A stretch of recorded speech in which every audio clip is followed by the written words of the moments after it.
오늘은 교회를 지키시는 하나님이라는 제목을 가지고 함께 은혜 나누도록 하겠습니다.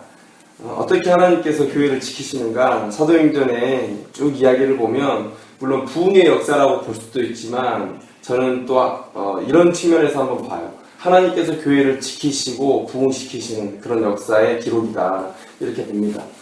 예수님께서 이 땅에 오셔서 사역을 시작하면서 많은 제자들을 이제 세워나가시죠.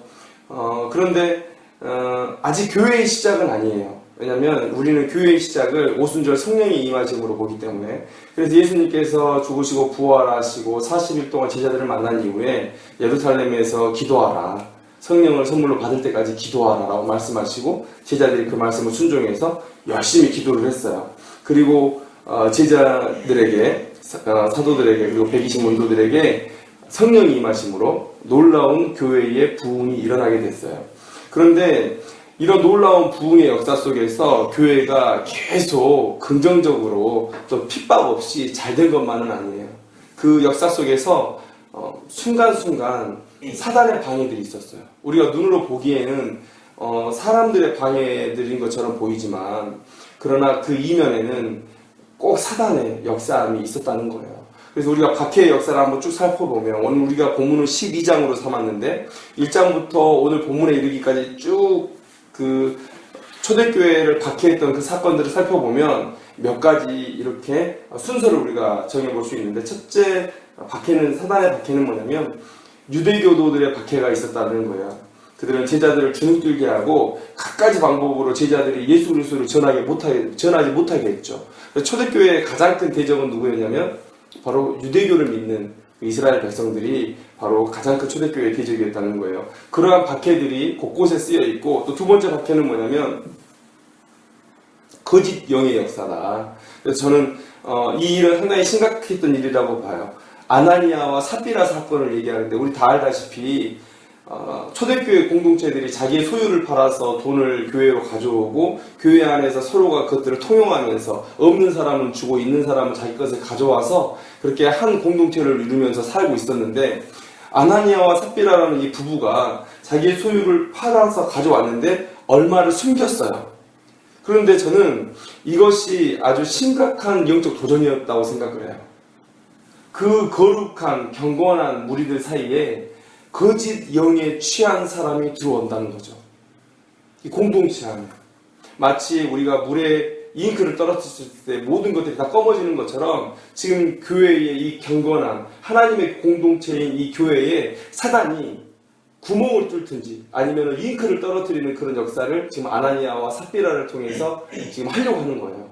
그런데 사도들이 지혜롭게, 물론 하나님의 지혜로 일했겠지만 사도들이 지혜롭게 아나니아와 삽비라에게 징계를 내림으로 이 일들을 잘 이겨냈었어요. 거짓 영의 역사의 그 징계는 바로 죽음이었죠. 안타깝지만. 그리고 세 번째 교회에 들어온 사단의 박해는 뭐였냐면 분열의 역사였어요. 분열의 역사. 헬라파 유대인의 과부들이 있었고 히브리파 유대인의 과부들이 있었어요. 근데 그 헬라파 과부들은 누구냐면 유대 땅에 살지 않았던 외부에 살다가 들어왔던 사람들. 그래서 그 헬라 문화권의 사람들이잖아요. 근데 외부에 살다가 들어왔던 사람들이 있고, 히브리파는 유대인들이 히브리인들이라고 그러잖아요. 그래서 그냥 그 유대 안에서 살았던 사람, 이스라엘 그 영토 안에서 살았던 사람이 히브리파예요. 아무래도 파리 안으로 붙다 보니까 항상 얼굴 보고 뭐 친척일 수도 있고 그런 사람들이 먼저 눈에 띄게 되는 거죠. 그러니까 그 유대 안에 있던, 예루살렘 안에 있던 이 교회 안에서도 누구에게 먼저 더 사랑이 빨리 갔냐면 히브리파 유대인의 과부들에게 더 빨리 관심이 갔어요. 그러니까 당연히 누구에게 불만이 생기겠어요? 헬라파 유대인의 과부들에게 불만이 생긴 거예요. 이거는 너무 부당합니다 라고 이렇게 들고 일어나는 거예요. 이건 무슨 일이에요? 어떤 지역색이라고 해야 될까요? 어떤 당파가 지어지는 그런 분열의 영이 지금 그 초대교회 안에 역사하고 있는 거예요.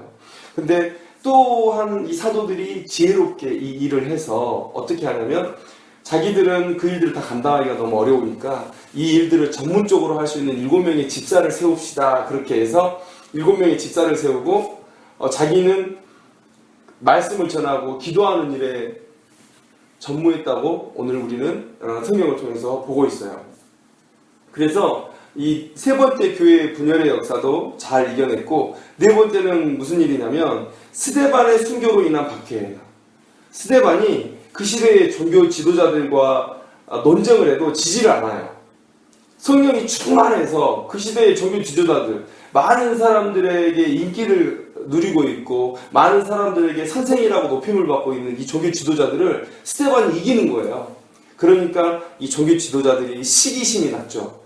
그래서 모함에서 이 스데반을 죽입니다. 그리고 그 죽임과 동시에 무슨 분위기가 조성이 되냐면 이 기회에 예수 믿는 자들을 다 몰아냅시다. 다 잡아드립시다.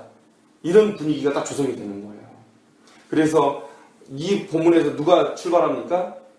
스데반이 죽는 자리에 사울이 있었고, 사울이 바울이죠. 사울이 있었고 그 사울이 다메섹으로 이 대제사장의 공문을 가지고 떠나는 모습을 우리가 볼 수가 있어요. 이러한 박해들. 그런데 이 박해를 통해서 무슨 일이 일어났죠? 이 박해를 피해서 많은 사람들이 유대 땅에서 밖으로 나가는 거예요. 그러다 보니까 유대에만 머물러 있던 예수 그리스도의 복음이 이제는 온 세상에 널리 선포되어지는, 마치 예수님의 마지막 명령처럼 유대와 예루살렘과 유대에만 머물러 있던 이 복음이 이제 땅끝까지 전해지는 그런 초석이 되는 그런 사건들이 일어났다는 거예요. 이러한 역사, 첫 번째부터 네 번째까지 이런 박해의 역사를 통해서 우리가 보는 건 뭐예요?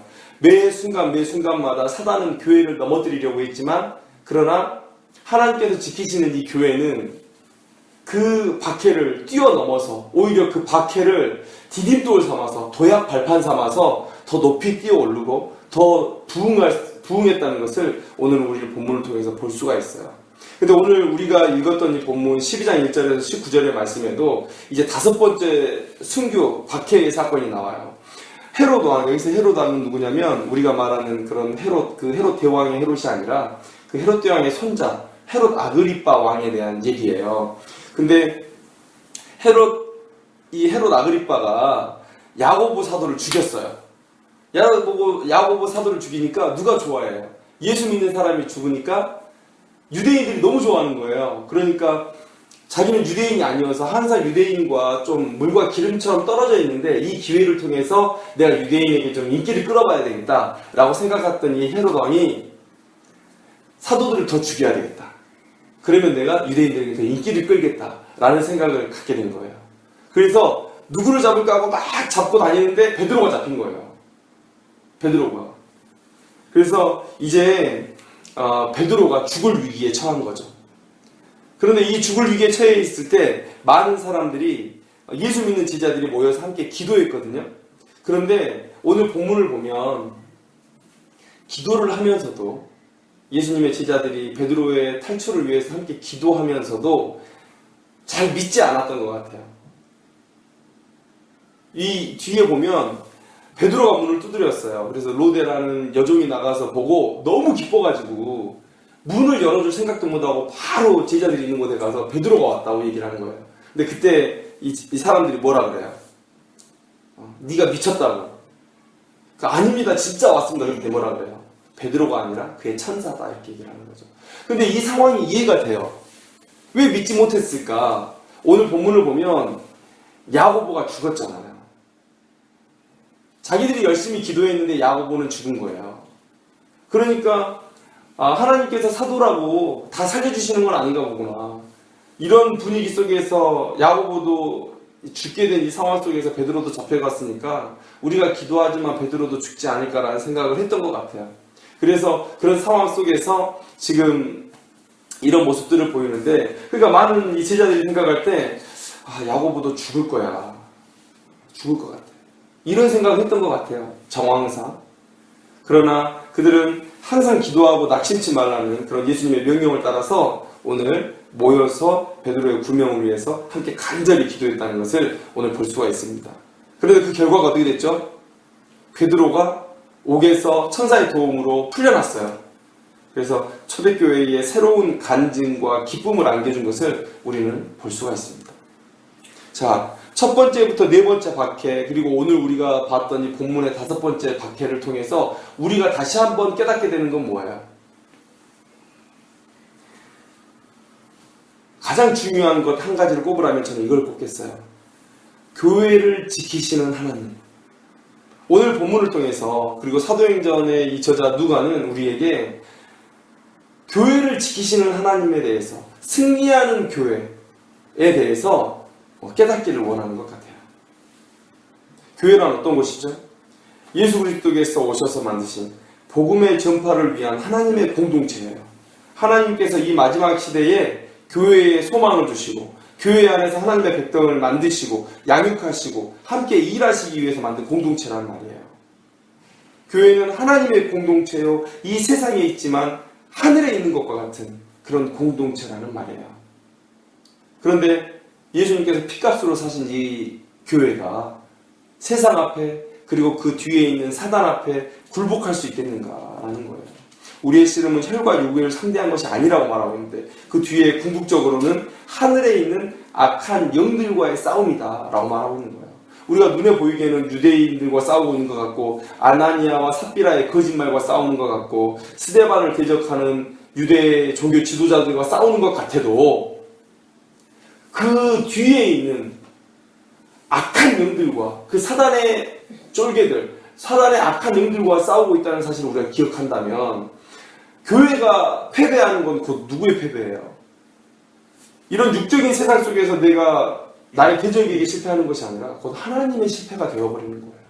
그래서 예수 그리스도께서 피값으로 사신 이 교회는 결코 실패할 수 없다, 패배할 수 없다 라는 거예요. 오늘 수많은 박해 속에서 누가가 그 박해를 잘 이겨내가고 있는 초대교회를 묘사하면서 우리에게 깨닫기를 원하는 것은 뭐냐면 교회를 지키시는 하나님에 대해서, 승리하는 교회에 대해서 우리에게 묵상하기를 원하신다라는 거예요. 우리는 이 사실을 꼭 기억해야 됩니다. 예수님께서 만드신 이 하나님의 공동체인 교회는 결코 패배하지 않는다. 그러나 조건이 있어요. 우리가 지금 눈에 보이는 이 많은 교회들이 솔직히 세상에서 물러나고 있는 모습들을 많이 봐요. 전진해야 되는 이 교회가 오히려 후퇴하고 있는 모습들을 많이 봐요. 왜요? 장수가 없습니까? 예수 그리스도께서 우리의 대장 되시는데 우리에게 장수가 없어서 물러나요? 왜 이렇게 패배할까요? 방금 제가 말씀드린 것에서 그 전제가 있는 거예요. 조건이 있는 거예요. 모든 소망과 능력을 하나님께 두는 진실된 공동체에게 그렇다는 거예요. 패배하지 않으려면 모든 소망과 능력을 하나님께 두는 진실된 공동체의 모습, 이 공동체의 정체성을 가지고 나아갈 때만 우리가 패배하지 않는다는 겁니다. 우리가 사도행전에서 보는 초대교회의 모습은 어때요? 그 안에 어떠한 흠도 점도 없으려고 하는 순결하고 경건하고 그 어떤 교회의 다움을 지키기 위해서 싸우는 우리 초대교회의 사도들의 모습, 또 제자들의 모습들을 보지 않습니까? 이러한 공동체일 때 하나님께서는 우리들에게 패배하지 않는 교회를 허락하시고 이 땅에서 어둠의 악한 영들과 싸움에서 승리할 수 있는 은혜를 우리에게 주신다는 거예요. 오늘 우리는 교회는 세상 앞에 절대 패배하지 않는다는 이 하나님의 교훈을 붙들고 우리가 푸른숲 교회를 위한 사역에 힘을 내기를 원해요. 우리 푸른숲 교회가 어떻게 되어야 될까? 우리 푸른숲 교회의 방향은 어디여야 될까? 교회가 성장해야 돼요. 물론 중요한 문제예요. 그죠? 근데 그것보다 먼저 우리의 정체성을 바로 할 때 그 성장은 따라오지 않겠나, 부흥은 따라오지 않겠나 라고 생각을 해요. 자, 예수님이 세우신 복음 전파를 위한 하나님의 백성들의 모임, 이 정체성을 바로 깨달을 때 우리가 가는 길에는 승리만 있을 것이라, 기쁨만 있을 것이라 라고 확신합니다. 그래서 오늘 우리 푸른숲 교회가 이런 정체성을 가지고 사역에 더욱더 힘을 내고 헌신했으면 좋겠습니다. 그런데 한 가지만 더 얘기하고 싶은 것은 하나님께서 이 역사를 이루시는 방법이 뭐였냐는 거예요. 어떤 일을 통해서 교회의 승리를 가져올 수 있는가? 오늘 본문 5절을 보면 베드로는 옥에 갇혔는데 교회는 그를 위하여 간절히 하나님께 기도하더라 라고 말하고 있어요. 승리를 가져오는 비결은 기도예요. 여기서 또 하나 덧붙이자면 합심 기도. 교회 모든 성도들이 연합해서 한 목적을 향해서 기도하는 것. 그 합심 기도가 하나님의 놀라운 역사를 이루었다는 것을 오늘 우리가 기억했으면 좋겠습니다. 자, 근데 하나 질문 드리고 싶은 게 있어요. 초대교회가 합심해서 기도했기 때문에 하나님께서 베드로를 구하셨을까요? 어떻게 생각해요? 그건 아니에요. 하나님은 전지하시고 역사를 주관하시고 섭리의 하나님이시기 때문에 이미 초대교회를 위해서 이 베드로를 살려야 될 것을 작정하셨죠. 만약에 우리가 기도해서 하나님의 뜻을 바꿔버린다 그러면 이것은 신학적으로 매우 문제가 있는 거예요. 그런데 중요한 것은 뭐냐면 누가가 이 사건을 기록한 이유는 기도가 하나님이 사용하시는 방법이라는 것을 우리에게 알려주시고자 하는 거예요. 우리가 프로스 교회를 세우지 않아도 평택을 위해서 일할 사람들은 많아요. 그런데 하나님께서 우리를 이 땅에 보내신 것, 또 우리를 이 땅에 보내셔서 기도하게 하신 것, 사역하게 하시는 것은 뭐냐면 우리에게 어떤 축복의 기회라고 생각을 해요. 마찬가지로 이 기도도 마찬가지예요. 하나님께서는 베드로를 살리시고 베드로를 통해서 이후에 일어날 일들을 역사 섭리하시기 때문에 분명히 베드로를 살 거였어요. 그런데 오늘 이 시점에 베드로가 죽기 전에 그 백성들을 기도하게끔 하시는 그런 하나님의 사역을 통해서 이 기도가 하나님의 역사를 이 땅 가운데 이루는 아주 중요한 수단이라는 것을 오늘 우리에게 말해주고 있어요. 제가 한 가지 더 질문을 드릴게요. 그럼 야고보는 왜 죽었을까요? 만약에 이스라엘 백성들이, 아니 이 교회가 야고보의 생존을 위해서 기도하지 않았기 때문에 야고보는 죽었고 베드로를 위해서는 합심기도에서 살려달라고 했기 때문에 베드로가 살았을까? 이 질문을 한번 해봐요. 야고보의 형제 요한은 지금 사도 중에 한 명이에요. 아직 안 죽고 살아있어요. 자기 형이 잡혀갔어요. 기도하지 않았을까요? 그들과 함께 있었던 사도들이 요한과 함께 합심해서 기도하지 않았을까요? 아니죠. 동일하게 간절히 기도했겠죠. 구명활동을 해서. 근데 야고보는 죽었어요. 그런데 오늘 베드로는 살았어요. 간절히 기도했는데 베드로는 살았어요. 자, 간략하게 얘기하면 야고보의 구명을 위해서 열심히 기도했는데 야고보는 죽었어요. 베드로의 구명을 위해서 열심히 기도했는데 베드로는 살았어요. 다른 것은 결과뿐이에요. 그리고 그 결과를 주관하시는 분은 하나님이시고 야고보가 죽었다고 해서 베드로가 살았다고 해서 하나님의 선하심이 훼손되지 않아요. 하나님의 계획은 하나님의 선한 역사를 위해서 전진하고 있어요. 중요한 것은 결과는 우리의 몫이 아니에요.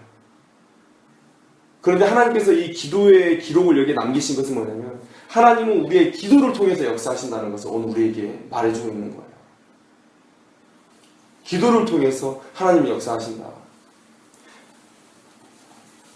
다윗이 왜 믿음의 사람이죠? 다윗이 왜 믿음의 사람이죠?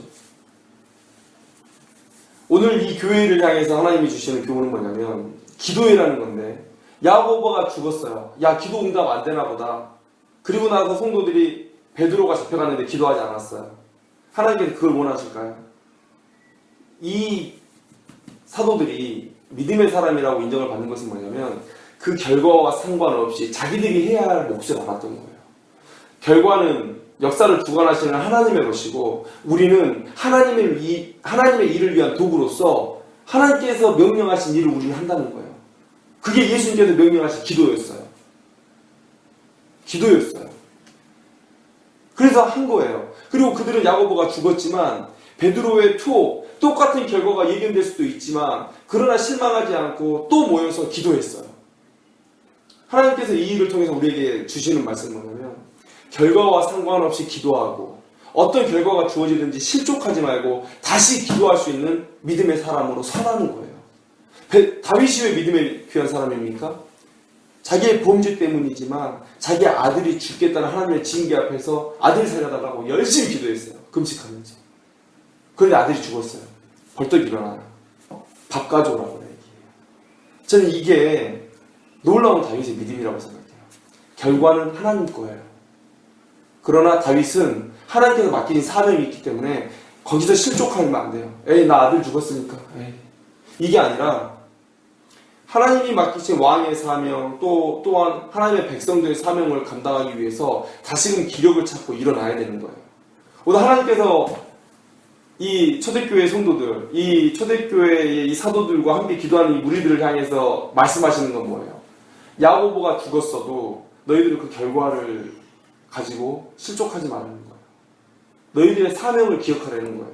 베드로가 살았냐? 그래, 베드로가 산 것 가지고 너희들 경거망동하지 말라는 거예요. 너희들의 지금 할 일을 하라는 거예요. 그게 뭡니까? 기도예요. 기도. 하나님께서 초대교회의 기도를 들으시고 오늘 놀라운 역사를 이루셨다는 것. 오늘 우리가 기억하면서 우리가 기도하는데 기도는 우리의 사명이에요. 우리가 기도하지 않고는 도무지 하나님의 일을 감당할 수가 없어요. 기도는 하나님만을 의지한다는 우리의 마음의 표현이고, 기도는 하나님의 능력을 요청하는 유일한 방법이고, 기도는 하나님의 뜻을 깨닫게 되는 가장 중요한 수단이에요. 오늘 우리가 이 초대교회를 향한 하나님의 그 뜻하심을 우리가 바라보면서 첫째는 하나님의 백성들의 복음을 전하는 공동체라는 이 교회됨의 정체성을 우리가 확실히 깨닫기를 원해요. 그리고 두 번째로는 그 일을 위해서, 사단과의 영적 싸움을 위해서 간절히 기도하고 하나님만을 의지하기로 결단하고, 그러나 그 응답이 우리의 뜻대로 주어지지 않았을 때 실족하지 않냐고, 이 기도의 끈을 놓지 않는, 그럼 우리 푸른숲교회가 될 때 하나님의 놀라운 인도하심과 하나님의 축복하심이 우리 푸른숲교회 가운데 있을 줄 믿습니다. 꼭 그런 결단을 하고 믿음 생활해 나가는 귀한 하나님의 백성들이 되기를 원합니다. 기도하겠습니다.